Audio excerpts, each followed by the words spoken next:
Match হলো দক্ষিণ আফ্রিকার সেন্ট জর্জ পার্ক স্টেডিয়ামে, যেখানে জিতেছে দক্ষিণ আফ্রিকা আর হেরেছে শ্রীলঙ্কা।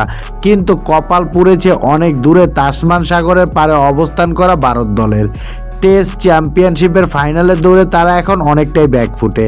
বলা চলে একটু পা হরকালে এবারের ফাইনাল মিস হয়ে যাবে সাবেক দুইবারের ফাইনালিস্টদের।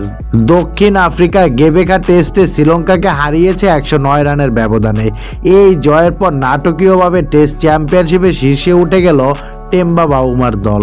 10 ম্যাচে প্রোটিয়ারা জয় পেয়েছে 6 ম্যাচে, আর একটি ম্যাচ ড্র হয়েছে। তাদের পয়েন্ট শতাংশ এই মুহূর্তে 63.33।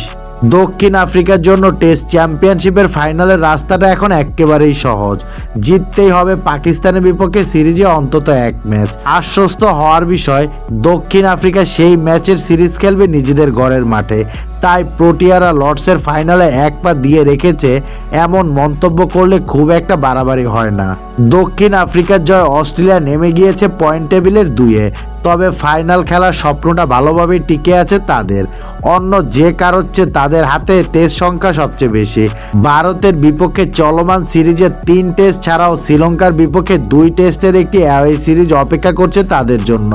বলা চলে ফাইনালের পথে অস্ট্রেলিয়া বেশ ভালোভাবেই টিকে আছে।